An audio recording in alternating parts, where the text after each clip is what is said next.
Hello dear student, welcome. तो income from salary, right.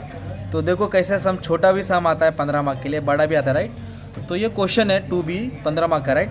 तो अब इसको मैं लेके तुम्हारे लिए सॉल्व करता हूँ, ठीक है। तो सैलरी का क्वेश्चन कैसे पहचानेंगे? सैलरी का क्वेश्चन उधर सैलरी लिख के आएगा, ठीक है। तो आ जाओ। तो एक बंदा है हरीश नाम का, मुंबई में रहता है। अरे वाह। तो भाई की सैलरी कितना? 6 लाख। इधर इधर पर मंथ नहीं बोला ऐसा। अगर पर मंथ बोला रहता तो इंटू 12 करते थे ना, डायरेक्टली अमाउंट दिया, मतलब we can assume that it is annually. तो बेसिक पे कितना दिया? 6 लाख। तो इधर आप लिखेंगे बेसिक पे। क्या लिखेंगे? बेसिक पे। मतलब बेसिक सैलरी उसका 6 लाख है। कितना है? 6 लाख साल का। 1 2 3 4 5, बहुत ज़्यादा सैलरी है। फिर कंपनी उसको क्या दी? DNS allowance. क्या दी? सैलरी के साथ अटैच करके बोली तू ये भी ले भाई, मेरा मेहनती एम्प्लॉय है ना।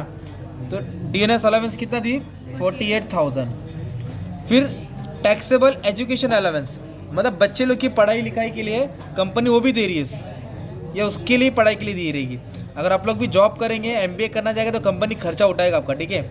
टैक्सेबल है मतलब लिखना है, टैक्सेबल है मतलब लिखना है। तो it is also a part of salary. After that company is also providing house rent allowance. Company बोली तू भाड़े के घर पे मत रहे, मैं जो तेरे को घर दूंगा उसमें रहे। तो कंपनी इसको हाउस रेंट अलाउंस दे रही है। कितना दी इसको? 60,000। कितना दी? House rent allowance. ओके। तो उसमें स्पेशल क्या बोला है? He pays annual rent 48,000। कितना पे किया उसने? तो एग्जाम करना पड़ेगा, क्योंकि उसने खुद से पे किया। कंपनी दी 60,000। तो जो बचा रहेगा ना वो टैक्सेबल में आएगा, ठीक है। जब ऐसा दिया रहेगा ना वो लेस कर देने का है, तो जो बचा रहेगा वो टैक्सेबल में रहेगा। किस में रहेगा वो?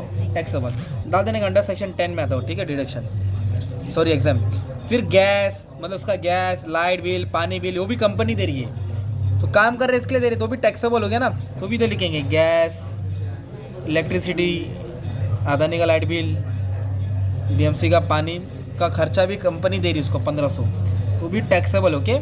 अगर ये आता ना मिड डे मील, मील मतलब खाना, तो वो एग्जाम्ड रहता। क्या रहता वो? ये भी टैक्सेबल है।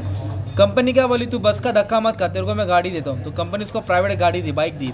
कन्वीनियंस मतलब अलाउंस, ट्रैवलिंग। तो इधर लिखेंगे कन्वीनियंस, कन्वीनियंस अलाउंस। कितना दिया अलाउंस? कन्वीनियंस 6,000 दे दी। ओके। इसके बाद देखो रिसीव दिया है ना। जो रिसीव होता है वो अदर सोर्स में आएगा। किधर आएगा? तो पहले हम लोग सैलरी कर रहे हैं ना, तो इधर लिखेंगे अभी ग्रॉस सैलरी। क्या लिखेंगे? मतलब उसकी टोटल सैलरी कितना है। तो ये सबको ऐड करेंगे तो टोटल सैलरी मिलेगा, राइट। तो 6,48,000, 3,000, 12,000, 15,000, 1500। हाँ हो गया। गलत। चलो वापस है, थोड़ा स्पीड चेक करा था रे। सर आपने 12-15,000 ही लिखा। चलो वापस है, चल ले। चल 6,48,000, 3,000। अब सुबह से काम करो, देख कितना घड़ी का बजेगा, बच्चे घर ही नहीं जाने देते है ना। 6,000 है ना। तो ये क्या ग्रॉस सैलरी? 6,84,000। कितना हो गया? 6 लाख। ये कहाँ से आया? ये सबको ऐड करके, है ना। फिर डिडक्शन, स्टैंडर्ड डिडक्शन कितना फिक्स है? 50,000 लिखना ही है तुमको। सैलरी के लिए डिडक्शन कितना है? 50,000 फिक्स, अंडर सेक्शन 16। फिर इधर प्रोफेशनल टैक्स देखेंगे, कुछ दिया है क्या? नहीं दिया है। तो प्रोफेशनल टैक्स नहीं दिया तो डैश मार देंगे। क्या मार देंगे? दिया रहता तो लिखते थे। अब इसमें से 50,000 क्या कर देंगे? लेस कर देंगे। तो आपको मिलेगा इनकम फ्रॉम सैलरी। क्या मिलेगा? Income from salary. तो ये आया तुम्हारा इनकम फ्रॉम सैलरी। फिर वो भाई को, कौन सा भाई है? हरीश भाई को अदर सोर्स, उसको और भी जगह से पैसा आया। देखो ना इधर रिसीव बोला ना। तो एक आया पब्लिक प्रोविडेंट फंड पे इंटरेस्ट आया, एक डिबेंचर पे। तो दोनों भी टैक्सेबल है। तो इधर ऐसा लिखा जाएगा, राइट। तो इधर लिखेंगे interest on public provident fund, interest on debentures. तो ये भी टैक्सेबल है।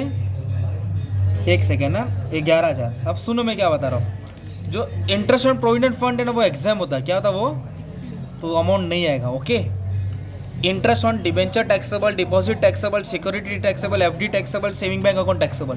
But interest on provident fund उस पर एग्जाम है, टैक्स नहीं आएगा। तो टैक्सेबल कितना हुआ? 11,000 हुआ। टैक्सेबल कितना हुआ? अगर आप लोग लिख लिए रहते टैक्सेबल तो 1 मार्क्स चला जाता है। ओके।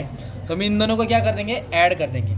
643 को 11 ऐड कर देंगे तो अपने को मिलेगा 645। ये हो जाएगा ग्रॉस टोटल इनकम। क्या हो जाएगा? उसका टोटल इनकम हो गया, राइट। तो टोटल इनकम कैसा है? सैलरी ऐड किया, अदर सोर्स ऐड किया, तो ग्रॉस टोटल इनकम है। अब इसका डिडक्शन चेक करेंगे। तो उसने पैसा कहाँ इन्वेस्ट किया, कहाँ डाला है। तो आ जाओ। तो इधर देखो डिडक्शन कैसे पहचानने का? डिडक्शन में क्या आएगा?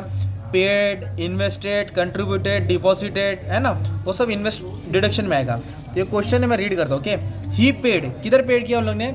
मेडिकल इंश्योरेंस में भरा। किसका मेडिकल इंश्योरेंस? अपनी वाइफ का। तो मेडिकल इंश्योरेंस किस में आएगा? Under section 80D।